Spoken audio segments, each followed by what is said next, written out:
जय शिवराय मित्रांनो, प्रणिता विजय चॅनलमध्ये तुमचं परत एकदा स्वागत आहे। तर आज आहे शनिवार आणि वेळ झाली आहे सकाळचे 9।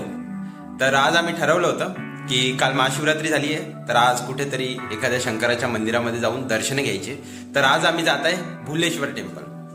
भुलेश्वर मंदिर हे पुरंदर तालुक्यामध्ये माळशिरस गावाजवळ आहे। तर चला आपण जाऊ आणि बघू ते मंदिर कसं आहे ते।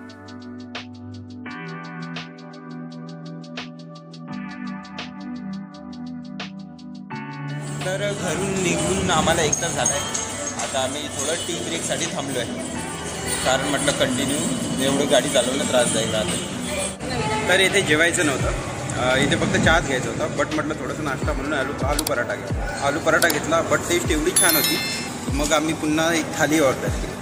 तर तुम्ही जर समजा कधी सोलापूर हायवेवरती आले तर मी या हॉटेलची लिंक डिस्क्रिप्शनमध्ये टाकेल आणि या हॉटेलचं नावही मेन्शन करेल। तर तुम्ही जर कधी इथे आले तर इथे खाऊ शकता। इथे थाली आणि अदर ऑप्शन स्नॅक्समध्येही खूप सारे ऑप्शन्स आहेत, तर मी इथे आसपास ठेवू शकतो। भुलेश्वर मंदिर हे पुणे सोलापूर हायवेवरील यवत गावापासून सुमारे 10 किलोमीटर अंतरावर असलेल्या माळशिरस गावाजवळ आहे। मंदिराच्या कमानीमधून आत एंट्री घेतल्यानंतर आपल्याला काही बुरुज दिसतात। हे बुरुज आपल्याला दौलतमंगर या गडाचा इतिहास सांगत आजही खंबीरपणे उभी अशी दिसतात।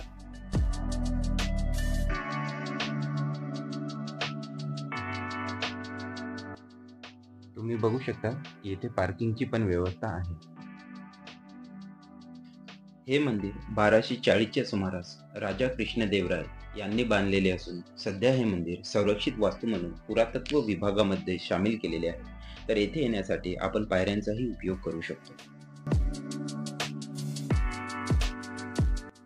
मंदिरामध्ये प्रवेश घेण्या अगोदरच पायऱ्यांपासूनच आपल्याला सुंदर असे कोरीवकाम केलेले शिल्प दिसतात। मंदिराच्या प्रत्येक पिलरवरही खूप छान असे शिल्पकाम केलेले आपल्याला आढळून येते।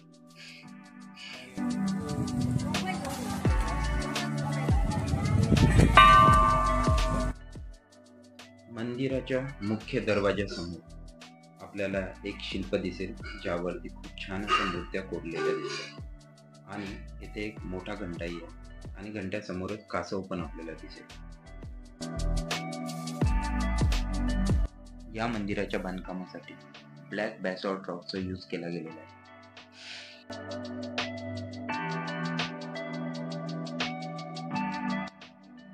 मंदिरामध्ये प्रवेश केल्यानंतर 2 मोठ्या हॉल नंतर आपल्याला एक दरवाजा दिसेल, ज्यावरती खूप सुंदर असे कोरीवकाम केलेले आहे आणि त्यामधूनच आपण मुख्य मंदिरामध्ये प्रवेश घेऊ शकतो।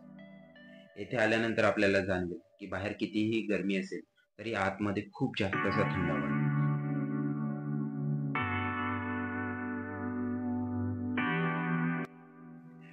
काल महाशिवरात्री होती, त्यामुळे आजही आपल्याला मंदिरामध्ये डेकोरेशन बघायला मिळत आहे।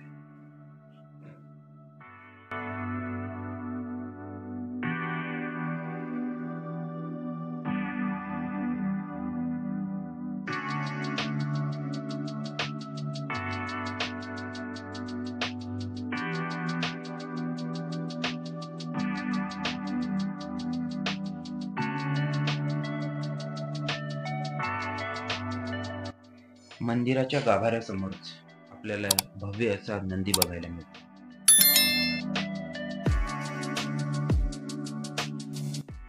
पहिल्या क्षणी बघताना येथील बांधकाम आणि मूर्त्या ह्या सेमच दिसतात, पण येथे मंदिरामध्ये फिरत असताना आपल्याला कळेल की येथील प्रत्येक कॉर्नर आणि प्रत्येक मूर्त्या ह्या एक दुसऱ्यांपासून काहीतरी डिफरंट आहे। या मंदिराबद्दलची एक दंतकथाही खूप प्रसिद्ध आहे, ती म्हणजे की येथे चढवलेला प्रसाद हा महादेव ग्रहण करतात।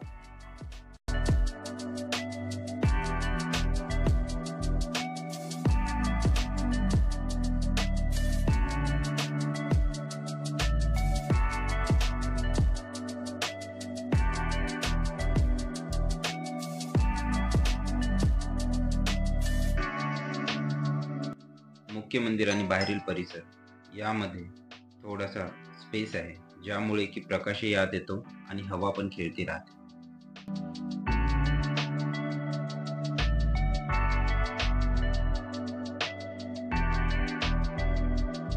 महादेवावरती केलेल्या अभिषेकाचे पाणी आणि दूध येथे जमा होते। येथील जास्तीत जास्त मूर्त्या ह्या मोडतोड केलेल्या अवस्थेमध्ये आढळतात. मंदिरामध्ये परिक्रमा करत असताना आपल्याला मंदिराच्या डाव्या भागास एक खूप छान असं कोरीव काम केलेला लाकडी दरवाजा दिसेल.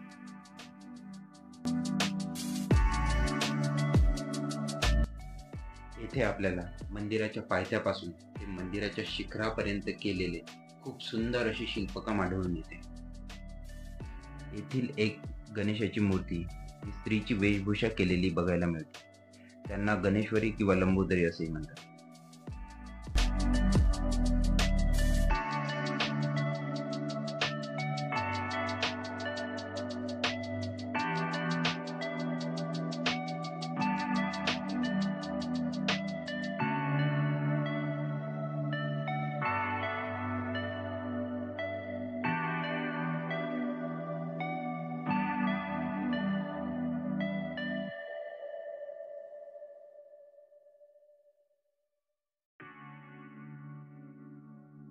तर आपण बघू शकतो या निसर्गरम्य डोंगरावर असलेल्या या सुंदर अशा शिल्पाचा आजूबाजूचा परिसरही खूप मनमोहक आहे.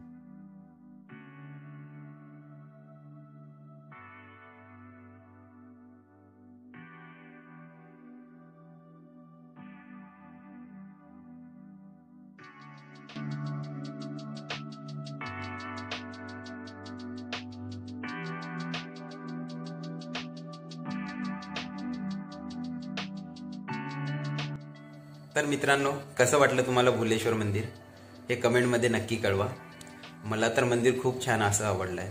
आम्ही 12-1 वाजता दुपारी तिथे पोहोचलो. बाहेर खूप जास्त उष्णता होती आणि मंदिरामध्ये शिरताच एकदम असा थंड असा गारवा जाणवला. तर तिथे त्या थंडाव्यामुळं आम्हाला थोडं जास्त टाइम स्पेंड करावा असा वाटला. तर आम्ही 4-5 वाजेपर्यंत तिथेच टाइम स्पेंड केला आहे आणि आत्ताच आम्ही घरी आलो आहे. आणि मला तर असं वाटतं की जे पुणेच्या आसपासच्या एरियात राहतात किंवा पुणेला कधी फिरायला येतात त्यांनी त्या मंदिराला अवश्य भेट द्यावी. एवढं छान असं मंदिर आहे. मी भुलेश्वर टेम्पलची लोकेशन ही डिस्क्रिप्शनमध्ये प्रोव्हाइड करत आहे. तर मित्रांनो, कसा वाटला तुम्हाला आमचा हा ब्लॉग? तुम्हाला आमचा हा ब्लॉग खरंच आवडला असेल तर लाईक करा, शेअर करा आणि सबस्क्राईब करा.